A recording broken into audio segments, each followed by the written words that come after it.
नमस्कार, स्वागत आप सभी का मनी मंत्र में, जहां आपके लिए बताते हैं आपको नई नई जानकारी। बात होती है आपके फायदे को लेकर, बेहतर फाइनेंशियल ऑप्शंस को लेकर। और आजकल अगर हम बात करें तो लोग ट्रेडिंग से काफ़ी जुड़ रहे हैं। लेकिन एक फेमस कोट है, trading it's not a destination, it's a journey. यानी जो ट्रेडिंग है वो कोई डेस्टिनेशन नहीं है, कोई मंजिल नहीं है, बल्कि एक सफ़र है, यानी जर्नी है। ट्रेडिंग आप समझते होंगे, करते भी होंगे, लेकिन क्या आप ऑप्शन ट्रेडिंग के बारे में जानते हैं? और क्या ये निवेश के लिए एक सही ऑप्शन है या फिर गलत ऑप्शन? ये हम जानने की कोशिश करेंगे आज के मनी मंत्र में। हम बात करेंगे ऑप्शन ट्रेडिंग सही या गलत।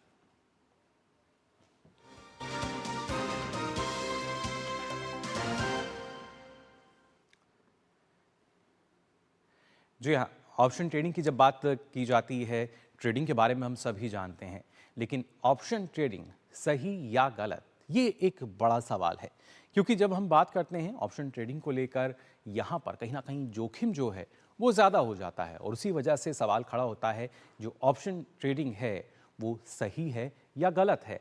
और इसमें और क्या कुछ खास होता है, ये बताने की आपको हम कोशिश करेंगे। लेकिन सबसे पहले आपको बताते हैं आखिर ऑप्शन ट्रेडिंग है क्या, कैसे इसको हम आसानी से समझ सकते हैं। सरल भाषा में अगर बात कही जाए तो सरल भाषा में ऑप्शन ट्रेडिंग क्या है आपको बता दें। ऑप्शन ट्रेडिंग जो है एक प्रकार का कॉन्ट्रैक्ट है, यानी एक तरह का अनुबंध आप इसको मान सकते हैं। और इस कॉन्ट्रैक्ट में देखिए, एक खरीदार है और एक विक्रेता है, यानी एक खरीदार और एक विक्रेता के बीच ये कॉन्ट्रैक्ट होता है। और उसके साथ साथ एक ट्रेडर या जो हमारा निवेशक है वो किसी खास समय पर एक खास मूल्य पर, इस बात का आपको ध्यान देना होगा, एक खास समय खास मूल्य और खास एक विशेष जो संपत्ति है उसको खरीदने या बेचने का अधिकार रखता है। ये तो बात हुई ऑप्शन ट्रेडिंग की। और इसको देखिए, वित्तीय उद्देश्यों की पूर्ति के लिए ऑप्शन ट्रेडिंग जो है उसका इस्तेमाल किया जाता है। तो ये आपने जाना सरल भाषा में कि कैसे ऑप्शन ट्रेडिंग जो है किस तरीके से काम करता है, एक तरह का कॉन्ट्रैक्ट है, और कैसे इसमें एक राइट जो एक अधिकार जो है वो मिलता है। जो फिर जब हम खरीदारों की बात करते हैं, विक्रेता की बात करते हैं, ट्रेडर या निवेशक जो हैं, जो कि एक खास समय पे खास मूल्य पर एक जो खास संपत्ति है उसको कहीं ना कहीं उसका ट्रेड कर सकते हैं, उसका अधिकार रखते हैं। और इसमें देखिए दो तरह के, अगर खास तौर से बात की जाए ऑप्शन ट्रेडिंग की, दो तरह से आप ट्रेड कर सकते हैं। वो कौन सी हैं, क्या इसके प्रकार हैं, वो भी आपको बता देता हूं। दो ऑप्शन क्या होते हैं आप देख सकते हैं। जो दो ऑप्शन है ऑप्शन ट्रेडिंग के, दो ऑप्शन बताए जाते हैं, आपको नज़र भी आ रहे होंगे, और जो इसके बारे में थोड़ी सी जानकारी रखते हैं वो जानते भी होंगे। कॉल और पुट, जी हाँ, कॉल ऑप्शन, पुट ऑप्शन, ये इसके तहत ही जो व्यापार है वो किया जाता है। कॉल ऑप्शन में एक तय कीमत पर जो खास संपत्ति है उसको खरीदने का अधिकार दिया जाता है, और किसी इंडेक्स और स्टॉक की कीमतों के ऊपर जाने का अनुमान लगने पर कॉल ऑप्शंस खरीदा जाता है। यानी अनुमान अगर आपका सही है तो सोचिए आपको इसमें फायदा हो सकता है। इंडेक्स और स्टॉक की कीमतों में बढ़ोतरी के साथ बढ़ती कॉल ऑप्शंस की जो कीमत है उसमें भी इजाफा होता हुआ नजर आता है। लेकिन इसके साथ साथ पुट ऑप्शन की अगर हम बात करें, पुट ऑप्शन एक तय मूल्य पर एक खास संपत्ति को बेचने का अधिकार आपको देता है, और खासतौर से मार्केट के इंडेक्स या स्टॉक की कीमतों में गिरावट या अंदेशा होने पर पुट ऑप्शन खरीदा जाता है।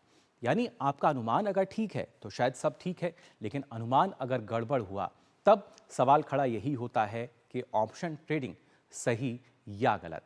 इसके बारे में आज हम लगातार यहाँ जानकारी आपको देंगे और खास तौर से चर्चा करेंगे। इसके लिए दो खास मेहमान हमारे साथ इस चर्चा में जुड़ रहे हैं, उनका परिचय आपसे हम करा देते हैं। आपको बता दें हमारे साथ मौजूद हैं नरेंद्र वाधवा जी, मार्केट एक्सपर्ट हैं, साथ ही विनीत परावली जी जो कि को फाउंडर हैं स्टॉक एज के। आप दोनों का बहुत बहुत स्वागत। सबसे पहले अगर बात की जाए, क्योंकि जब हम ऑप्शन ट्रेडिंग की बात करते हैं सभी लोग जानते भी हैं इसके बारे में, लेकिन खासतौर से वो लोग जो शायद ये समझते हैं कि काफ़ी आसान है या निवेश के लिए बेहतर है। नरेंद्र जी, आप कैसे इसको देखते हैं?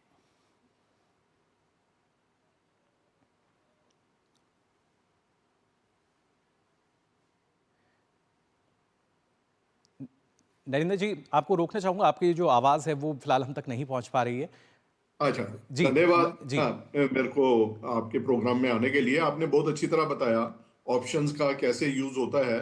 और मैं उसको और एकेडमिकली बताता हूँ कि जी। ये दो तरह की ऑप्शंस होती हैं, यूरोपियन ऑप्शंस हम्म। और अमेरिकन ऑप्शन। जी। इंडिया के अंदर जो है ये हम यूरोपियन ऑप्शंस को यूज करते हैं, इंडेक्स में भी और स्टॉक फ्यूचर स्टॉक्स के अंदर भी। जी। पहले ये सिर्फ हमारे यहाँ इंडिया के अंदर इंडेक्स के अंदर था, और अमेरिकन ऑप्शंस यूज होते थे 2010 तक। वो अब चेंज हो गया है, सारी हमारी मार्केट्स के अंदर यूरोपियन ऑप्शंस हैं। जी। और इसको कोविड से मैं लिंक करता हूँ। कोविड से पहले हमारे यहाँ पर 2 या 3 लाख इन्वेस्टर थे मार्केट के अंदर। कोविड के अंदर बहुत सारे लोगों ने मार्केट्स में ज्वाइन करा। अब जी। हमारी संख्या 15 करोड़ हो गई है। और इसके अंदर बहुत सारे जो पार्टिसिपेंट्स हैं वो जी। नई एज के हैं, 20 से ऊपर की एज के हैं, यंगर जनरेशन है जो कि काफी पढ़कर आ रही है मार्केट्स को। जैसे स्टॉक एज में है अपने मेरे साथी हैं, और विवेक जी। बजाज जी भी मेरे दोस्त हैं। तो ये ऐसे प्लेटफॉर्म्स हैं जिन्होंने ये इनकरेज करा कि मार्केट को समझा जाए और ऑप्शंस क्या हैं, फ्यूचर्स क्या हैं, इसको समझा जाए। तो बहुत सारे पार्टिसिपेंट्स इस मार्केट में आए। लेकिन इस ऑप्शन का एक्सेसिव यूज हो देखते हुए जी। हमारा जो रेगुलेटर है सेबी, वो एकदम अलर्ट हुआ पिछले दिनों के अंदर। तो उन्होंने कहा कि इसको कर्व करने की जरूरत, जी। उसको कर्व करने की जरूरत है, क्योंकि बहुत सारे जो लोग हैं जो ऑप्शंस के सिर्फ पॉजिटिव साइड को देखकर आए, उसकी जो नेगेटिविटी है, जो उसका इम्पैक्ट है, जो पोटेंशियल इम्पैक्ट, नेगेटिव इम्पैक्ट है, जी। उसको शायद उन्होंने नहीं समझा। और एक फिगर उन्होंने साझा करी सबके साथ कि जो फ्यूचर्स एंड ऑप्शंस के अंदर ट्रेड करते हैं जी। उसमें इंडियन जो पार्टिसिपेंट्स हैं उन्होंने 2 लाख करोड़ रुपया गवाया है पिछले साल के अंदर। जी। तो ये एक अलार्मिंग सिचुएशन थी जिसमें रेगुलेटर भी अलर्ट हुआ है। बट मैं इसको एक और एग्जांपल लूंगा। जैसे आपने बताया, जी। सबसे अच्छा तरीका होता है इसको बताने का, ऑप्शन क्या है। जो इंश्योरेंस होती है वो एक तरह से ऑप्शन होती है। आप एक प्रीमियम देते हैं और उसको खरीदते हैं। अगर कोई इवेंट होता है, जैसे लाइफ के अंदर या जनरल इंश्योरेंस में, कार का जी। एग्जांपल लीजिए, अगर कोई एक्सीडेंट होता है तो इंश्योरेंस कंपनी जो है, जो पुट राइट जो राइटर होते हैं, वो आपको कंपनसेट करते हैं जितना लॉस होता है। जी। तो अगर हम उसका एग्जांपल लें तो ये एक बहुत बड़ा चलिए, ऑप्शन ये का तो एग्जांपल है। बिल्कुल नरेंद्र जी, ये एक उदाहरण हुआ, लेकिन विनीत जी आपसे भी ये समझना चाहूँगा, जैसे कि अभी यहाँ पे नरेंद्र जी जिक्र कर रहे थे, जो हमारा रेगुलेटर है सेबी, अगर देखा जाए तो कहीं ना कहीं डिस्क्लेमर उसको देना पड़ा कि अगर हम बात करते हैं 100% की, तो 90% लोगों को नुकसान हुआ है। यानी 10 में से 9 लोगों की अगर बात की जाए तो उनको कहीं ना कहीं जोखिम बहुत ज़्यादा है, इसमें नुकसान उन्हें झेलना पड़ा। लेकिन क्या वजह है कि फिर भी लगातार जो लोग हैं उनका मानना यही है कि नहीं, हम तो ऑप्शन ट्रेडिंग में आगे बढ़ रहे हैं, भले ही नुकसान उठा रहे हैं। तो सबसे पहले बहुत बहुत धन्यवाद जी। मुझे आमंत्रित करने के लिए आपके शो में। और आपने बहुत अच्छा मुद्दा उठाया है, और एक कुछ डेटा की मदद से हमें ये समझना पड़ेगा कि ये ऑप्शन ट्रेडिंग इतना बड़ा रूप जो इन्होंने ले रखा है, और जो मेरे मित्र नरेंद्र जी ने बताया जी। कि आज ऑप्शन ट्रेडिंग के अंदर युवा पीढ़ी आ रही है। तो कुछ डेटा की मदद से समझते हैं। जी। हुआ क्या, पोस्ट कोविड हमारा जो कैश मार्केट वॉल्यूम था, यानी जब मैं शेयर अपने डीमैट में लेता हूं और बेचता हूं, ये 4 से 5 गुना बढ़ा। जी। लेकिन हमारी जो ऑप्शन ट्रेडिंग वॉल्यूम थी, ये 50 गुना बढ़ी पिछले 5 सालों में, 50 गुना। ओके, एक और डेटा आपको देता हूं। जो हमारा ओवरऑल मार्केट है उसमें जो वॉल्यूम होती है, जी। उसका 99.6% वॉल्यूम, मैं फिर से कहता हूं 99.6% वॉल्यूम डेरिवेटिव्स की होती है, और उसमें भी ज्यादातर ऑप्शन ट्रेडिंग की होती है। जी।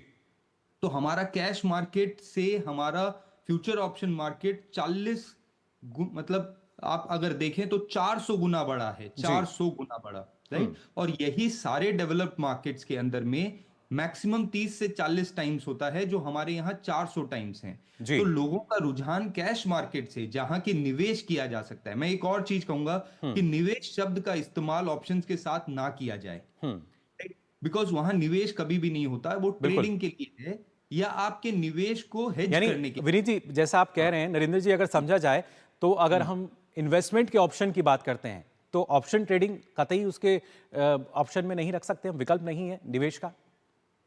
अ, आपने ये सवाल नरेंद्र जी से पूछा है? जी नरेंद्र जी। हाँ हाँ हाँ।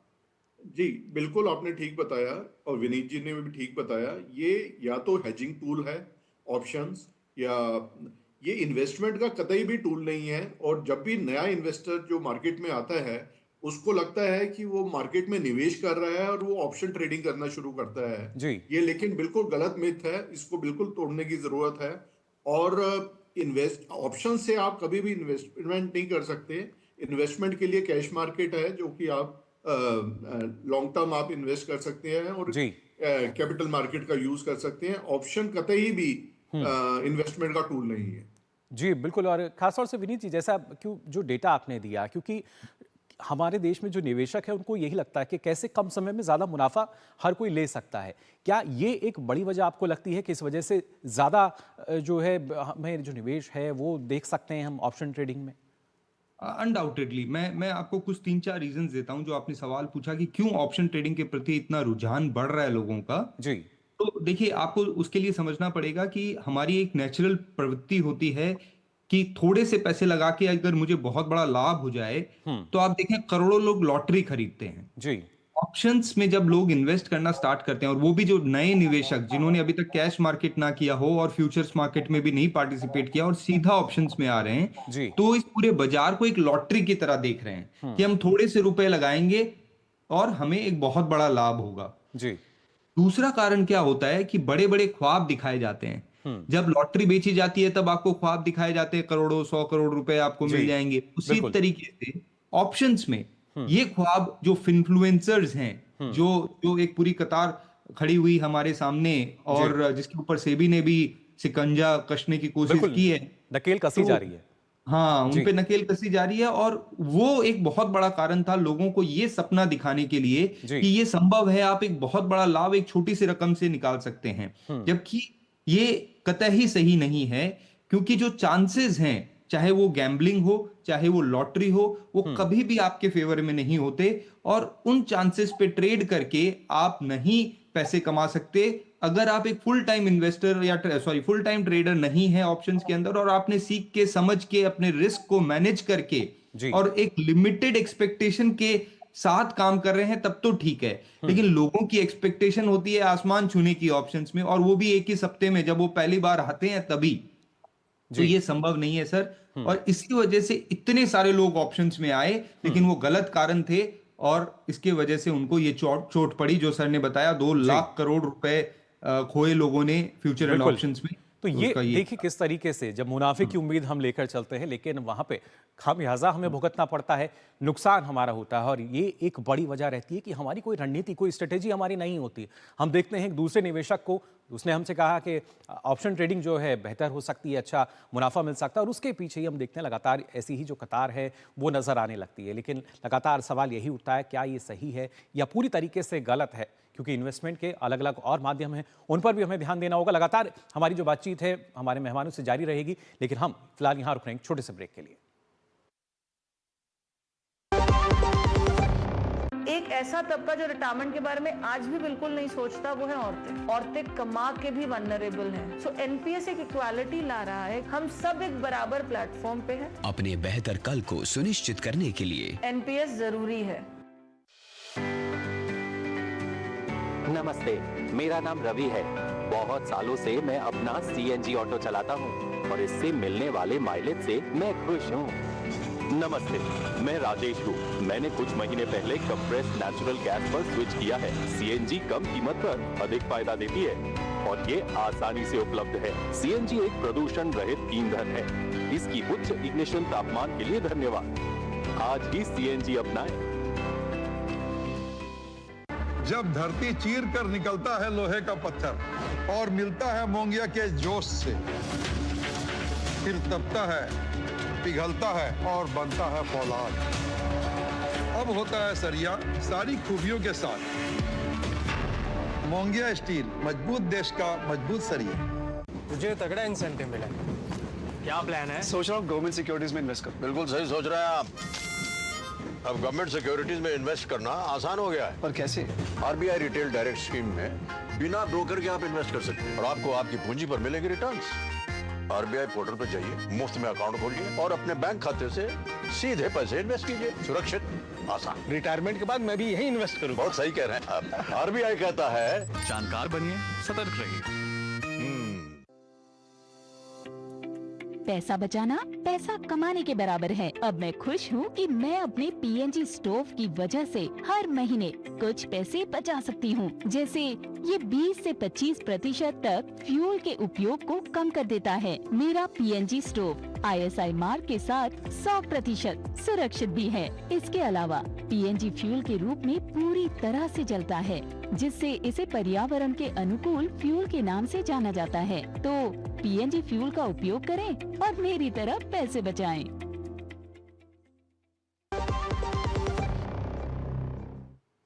ब्रेक के बाद आप सभी का एक बार फिर स्वागत मनी मंत्र में। आज लगातार हम बात कर रहे हैं ऑप्शन ट्रेडिंग को लेकर, सही या गलत। और ब्रेक पे जाने से पहले आपने जाना हमारे साथ जो खास मेहमान जुड़े हैं मार्केट के जानकार, क्या उनका मानना है ऑप्शन ट्रेडिंग को लेकर। लेकिन इसके बारे में जो जानकारी ना होना, नरेंद्र जी अगर बात की जाए, लोगों को पूरी जानकारी नहीं हो पाती और कहा भी जाता है अधूरा ज्ञान जो है वो तो और हानिकारक है। लेकिन इसकी जो खासतौर से जो टर्म्स हैं उनको अगर मैं समझने की कोशिश करूं, स्ट्राइक प्राइस की यहाँ बात कही जाती है, किस तरीके से एक जो निवेशक है या जो ट्रेडर इसमें आ रहा है, कैसे वो इसको समझ सकता है?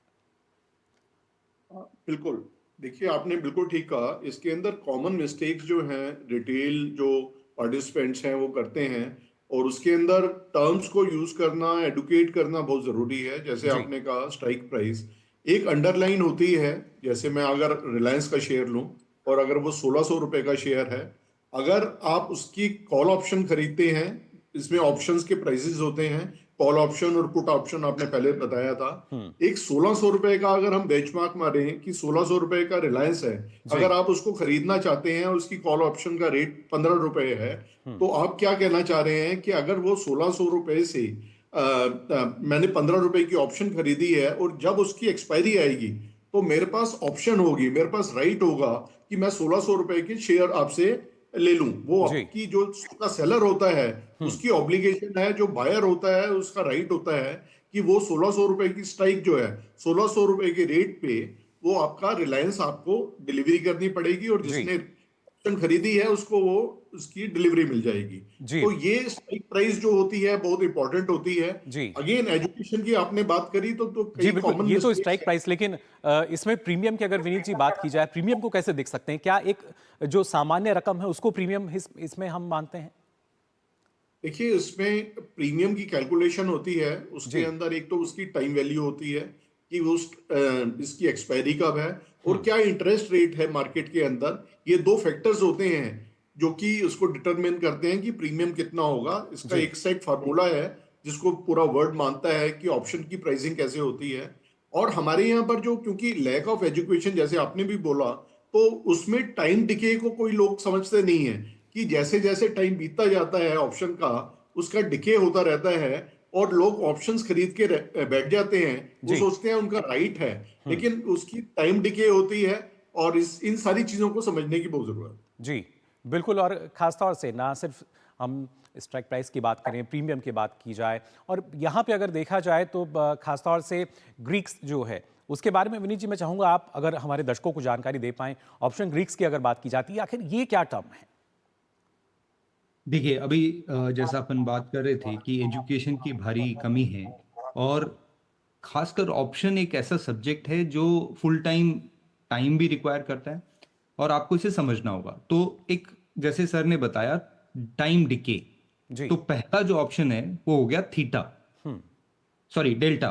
तो जो प्रीमियम है उसका प्रीमियम डेरिवेटिव्स की हम बात कर रहे हैं, जहां की जो हम जिस ऑप्शन की बात कर रहे हैं उसका प्राइस उसके अंडरलाइंग एसेट, जैसे यहाँ पे रिलायंस अंडरलाइंग एसेट था जी, वो अगर मूव करेगा तो उसका ऑप्शन का प्राइस भी मूव करेगा। ठीक है, तो ये हो गया डेल्टा जी।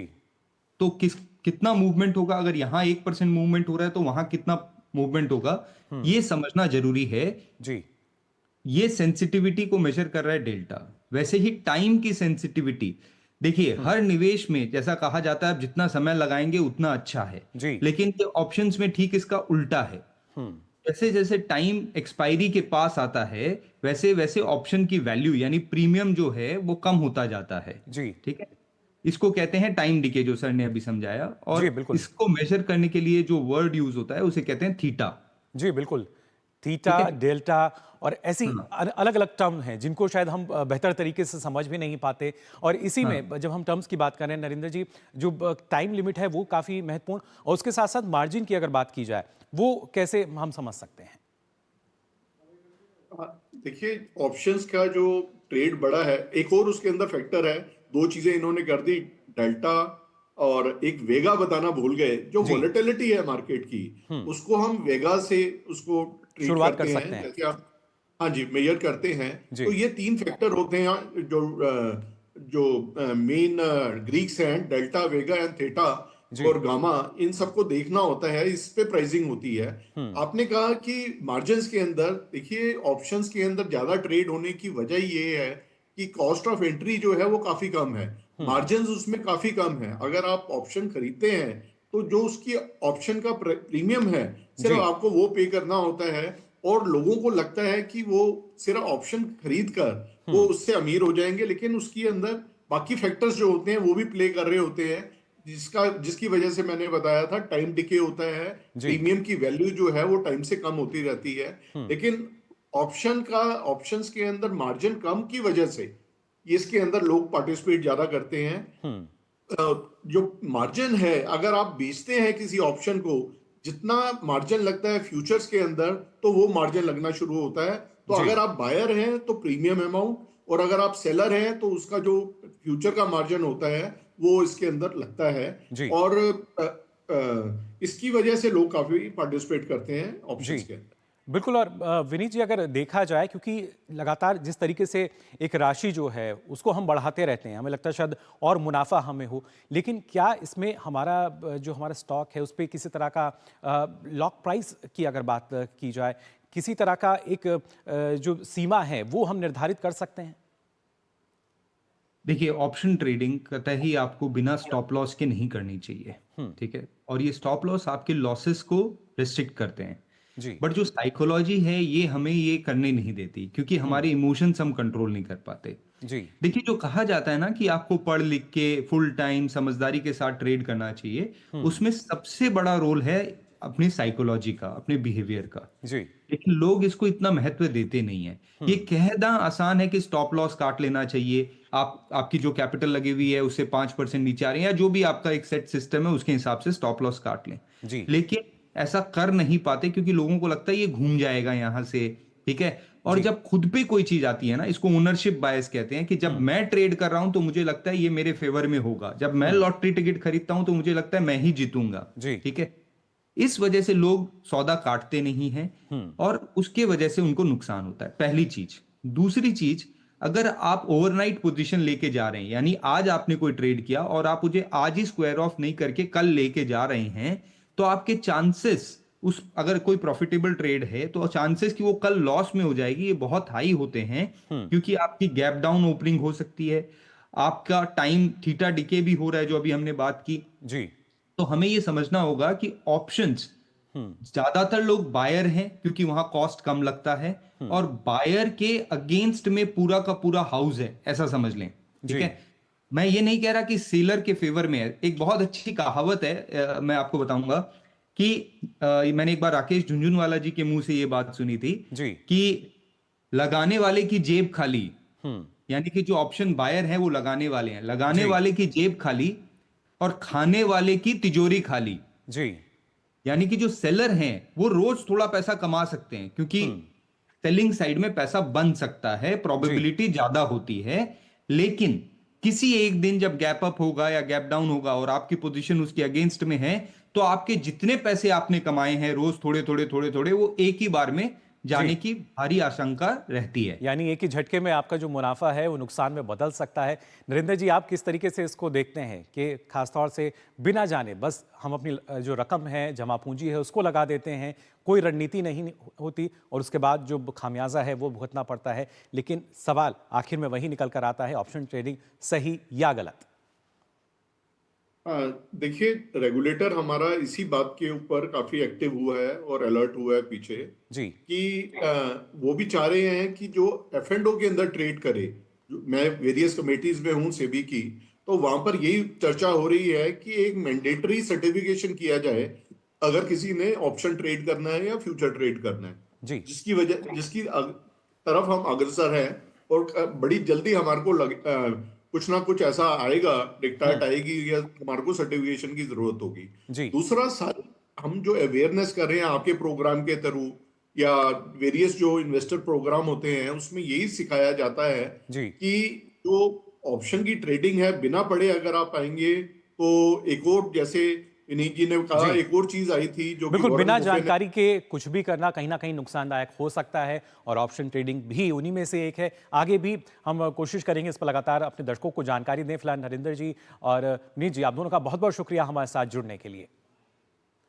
तो जाना आपने आज मनी मंत्र में किस तरीके से ऑप्शन ट्रेडिंग जो है वो सही है या गलत है, बहुत जोखिम है और ऐसे में आपको जानकारी जरूर लेनी चाहिए, तभी आपकी जो जमा पूंजी है वो बची रहेगी, सुरक्षित रहेगी। और मनी मंत्रा के जरिए लगातार आपको हम बताते रहेंगे क्या जानकारी जो कि आपको फायदा दे सकते हैं। फिलहाल आज के लिए मनी मंत्र में बस इतना ही। मुझे दीजिए अनुमति। नमस्कार।